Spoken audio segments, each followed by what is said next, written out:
Hello, I'm Simon Whistler, you're watching Top 10's Net, and in the video today we're looking at the top 10 bafflingly dumb celebrity side projects. Number 10. Jada Pinkett Smith fronts a new metal band. Yes, Will Smith's wife, a pleasant woman if there ever was one, started up a new metal band back in 2002 called Wicked Wisdom. Between this, her husband commanding you to nod your head like it's a real dance move, and their daughter whipping her hair back and forth, we have to wonder if Jazzy Jeff would have been the better choice for ultra-famous family man. Luckily for her, nu metal is the kind of music that almost anyone can make. The chords are sludgy and often downturned to the point where one finger is all you need to play most of them. The solos are virtually non-existent, the rapping is little more than talking, and singing off-key is basically expected, all of which Mrs. Smith, or Jada Corrin as she called herself on stage to fool the one or two people who didn't know who she was an expert on. Number 9. Shaq vs. Welcome to the twisted psyche of Shaquille O'Neal, where everybody loves him so much they are willing to watch him do anything. It's not enough to watch him play basketball, or badly act, or badly rap. No, we want to see him do every job on the planet, or at least the glorious ones. Nobody wants to see Shaq clean up raw sewage or repave a sidewalk, least of all Shaq. And so he created Shaq vs, where he competes with various celebrities to see if he can do their job better than they. He has cooked with Rachel Ray, sung with Justin Bieber, performed magic with Penn and Teller, and told jokes with Jimmy Kimmel. And he has failed every time. Seriously, the only time he won was when he golfed with Charles Barkley and bested the Nathan's hot dog champion in a competitive eating contest. And even then he won by one stroke and one hot dog. So Shaq can kinda play golf and kind of eat a lot, and that's it. No wonder he retired. Number 8. Hulk Hogan opens up an Italian restaurant. Train, say your prayers, and eat your spaghetti. Yes, in the mid-90s, Hulk Hogan decided that bad wrestling and bad movies weren't enough for his legacy. No, he had to include bad Italian food too. So he started Pastamania, a fast food pasta joint in the Mall of America. Olive Garden it was not, as most of the dishes were little more than Chef Boyardee products, only insanely overpriced and featuring appetizing names like Hulk U's and Hulkaroos.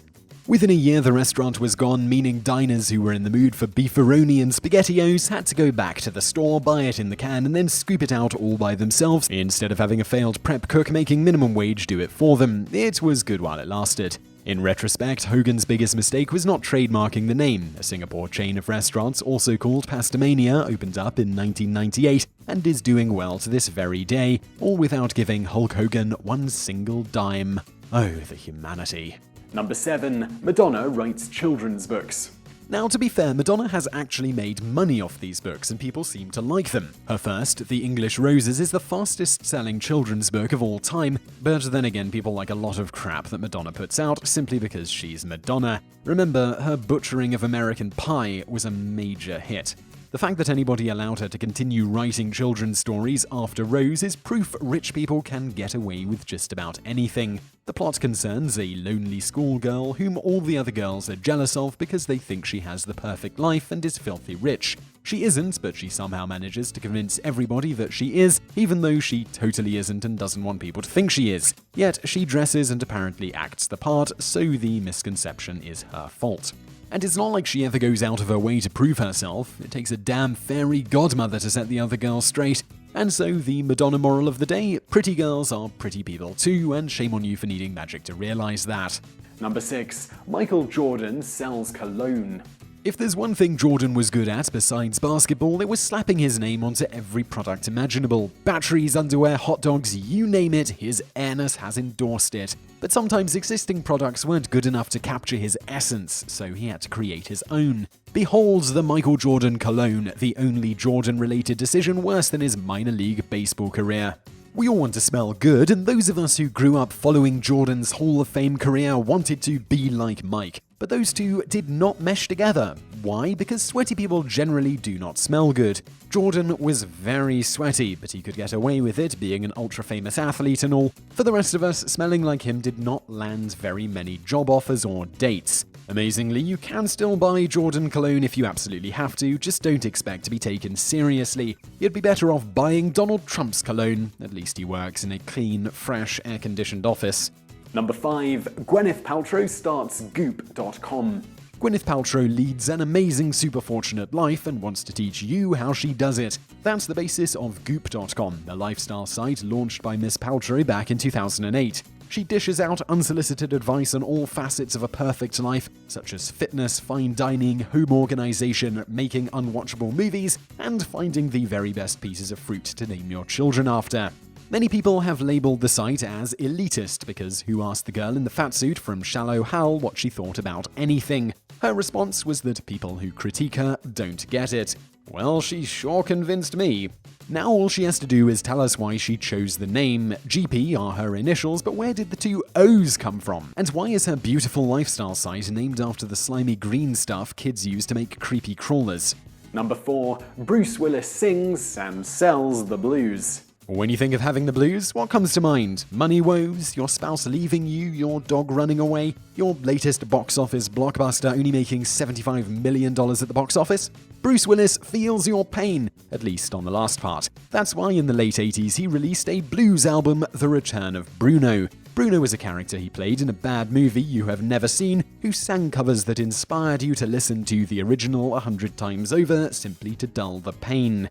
2 years later, he released a second album so bad Wikipedia doesn't even bother to link to it, followed by a classics collection 12 years later. Not bad for a guy with a couple of hits he didn't write. The only thing with more padding than a Bruce Willis classics collection is the rubber room they presumably stuck him in after he recorded this dreck. Number 3. Paris Hilton's hair extensions. Because when we want to find the perfect bit of fake hair, we trust somebody who has all her hair. This didn't stop Miss Hilton from releasing her own line of hair extensions a few years ago, which were apparently so bad she didn't even use them. She was sued by the company manufacturing said fake hair because she didn't wear them on TV like she was supposed to. Instead, she used other companies' fake hair, and as we all know, if you wear the wrong kind of artificial clip-on hair, you're just going to look silly. To be fair, she probably did not do this maliciously and knowingly.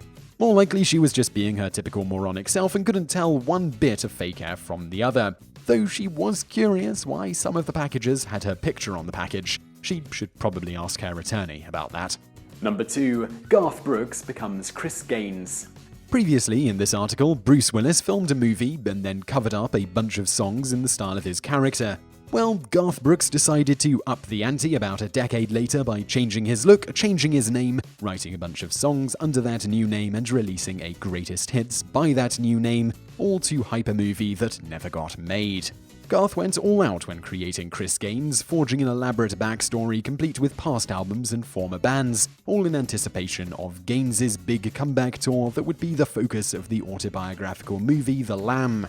Of course, the movie was cancelled in production, which is what happens when everybody who hears about the idea and then sees Garth dressed as Gaines starts laughing their asses off and never ever stops. A select few are still laughing to this day. Oh, and the music? It's exactly what Garth Brooks playing mid-tempo 1990s adult alternative rock should sound like, meaning not interesting or inspired in the least. So maybe he didn't go all out after all. Shockingly, Gaines hasn't released an album since. Sadly, Brooks has released many. Number 1. 50 Cent creates the perfect condom. No, it's not a condom that costs 50 cents and is probably made out of wet toilet paper. No, this is the ultimate condom, envisioned and overseen by the greatest rapper ever, named after chump change, 50 Cent. Called Magic Stick, these were supposed to be everything a guy could want in a condom. 2 problems. First, most guys would say the perfect condom is one that isn't there. No man gets excited about wearing a condom, even if there is a top hat on the box. Second, they failed. According to the man himself, I wanted things in it that wouldn't work. So the entire line was cancelled. Nobody knows what exactly he wanted in there. A flowery scent, a built-in penis enlarger, a tiny MP3 player that plays Candy Shop every time you get down to business. So many unanswered and stupid questions. It's probably best these condoms didn't work out though. The guy designing them has been shot at least 9 times. What does he know about dodging bullets? So I really hope you found that video interesting. If you did, please do give us a like below and don't forget to subscribe. Also, if you did enjoy it and think you'll have friends who would enjoy it, there's lots of social sharing tabs below this video, so use one of those to share it with a friend. Also, if you did enjoy it, check out some of our other videos linked to over there on the right. And I know if you're on a mobile device, you can't click on any of these things on the screen, including that subscribe button, so there will be links in the description below. And thanks for watching.